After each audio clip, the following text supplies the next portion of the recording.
Have you ever experienced the mysterious sensation of hearing a constant humming, whooshing or ringing noise in your ears?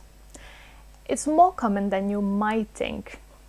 Stick around to find out what causes these sounds, when they warrant attention, and the key factors influencing the loudness of tinnitus. It's a scenario many of us have faced. You're going about your day and suddenly you notice a persistent ringing, humming or whooshing sound in your ears. Is it just your imagination or is there something more to it? You're not alone. Actually, around 15% of the population experiences these sensations. Medically, it is called tinnitus, a condition characterized by the perception of sound in the ears without any external sound actually being present. Tinnitus can manifest in many ways. Some describe it as a low-frequency humming, while others hear a high-pitched ringing sound. It can be constant or intermittent, and the intensity varies from person to person. It can actually change throughout the day, influenced by various factors. To understand tinnitus, we need to delve into the intricate workings of our ears. But first of all, it's essential to recognize that tinnitus is not a disease itself, but a symptom of an underlying issue. I'll repeat this. It's not a disease, but a symptom. So, let's dive a bit deeper into how tinnitus happens. Many aspects of tinnitus remain a mystery, and scientists are trying hard to gain a deeper understanding. While this isn't in no way the only theory, one prevailing concept today suggests that tinnitus is linked to damage in your auditory system. Inside your inner ear, you have thousands of tiny hair cells that play a pivotal role in converting sound vibrations into electrical signals that your brain can interpret as sound. When these hair cells become damaged, they can send irregular signals to your brain, to put it simply, leading to the perception of tinnitus.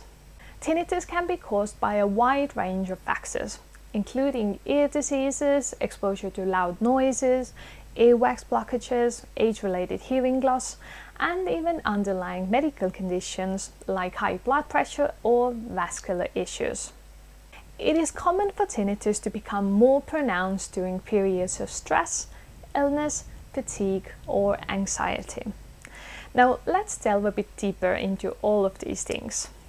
Damage to your hearing can stem from various common causes. While age-related changes affect us all and can't be significantly altered, there are other factors that influence the extent and severity of this age-related damage to the cells. Exposure to loud noises is a leading cause. This could be from activities like attending concerts, working in noisy environments, or listening to music at high volumes through headphones. If you find yourself in any of these situations frequently, consider using hearing protection such as earplugs or earmuffs, and invest in good quality headphones. Another factor which can contribute to tinnitus is something as simple as earwax buildup. Earwax is a necessary and natural substance that helps protect your ears, but when it accumulates and gets stuck in your ear canal, it can block your ear and affect your hearing. What affects your hearing can also cause tinnitus. Therefore, removing earwax can sometimes alleviate tinnitus symptoms. Beyond these common causes, certain medical conditions such as high blood pressure, vascular issues or infections can also lead to tinnitus.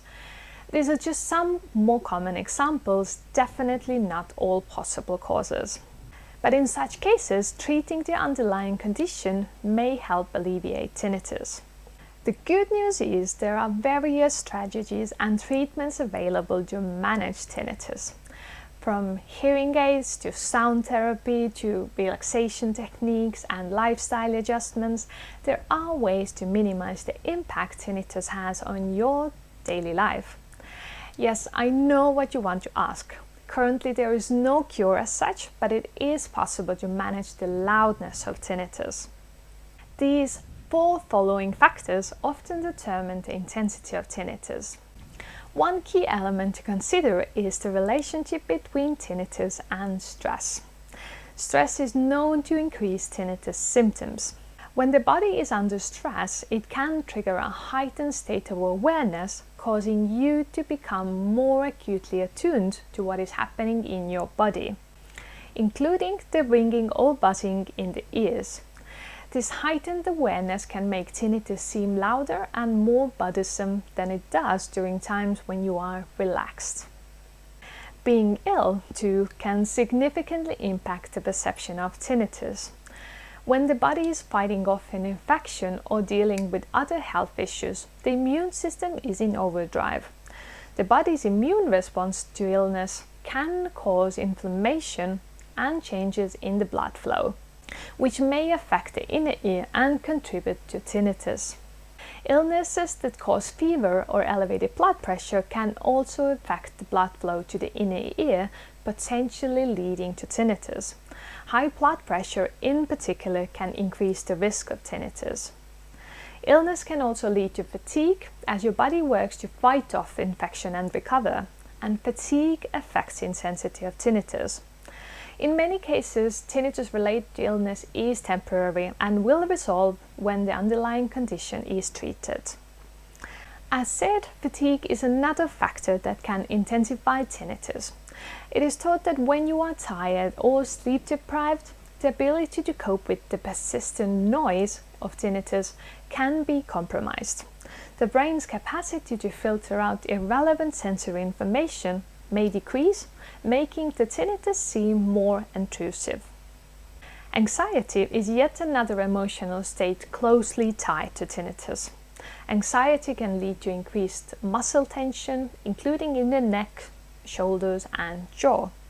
This tension can affect the auditory system and lead to the perception of a louder or more persistent tinnitus sound. Also, tinnitus is affected by attention, and when we are anxious, we tend to pay more attention to what is happening with our body. The heightened emotional state can make tinnitus seem more prominent and bothersome. So, as you can see, there are actually many things that affect tinnitus. But when should you be concerned about that persistent ringing or whooshing sound in your ears? While tinnitus is often benign, it can sometimes signal an underlying medical condition that requires attention. If you experience sudden and severe tinnitus, especially if it's accompanied by dizziness, changes in hearing, or ear pain, it's crucial to consult a healthcare professional. Also, another thing to pay attention to is if your tinnitus persists and occurs only in one ear. That is something that always raises a bit more questions. So, whether you've been personally affected by tinnitus or are simply curious about this intriguing phenomenon, I hope this information provided some insight into what it is, what causes and influences it. I would love to hear your experience with tinnitus in the comments. And if you found this information valuable, share it to someone who might as well. Remember, knowledge is power, and understanding tinnitus can make a world of difference. Thank you for tuning in, and until next time.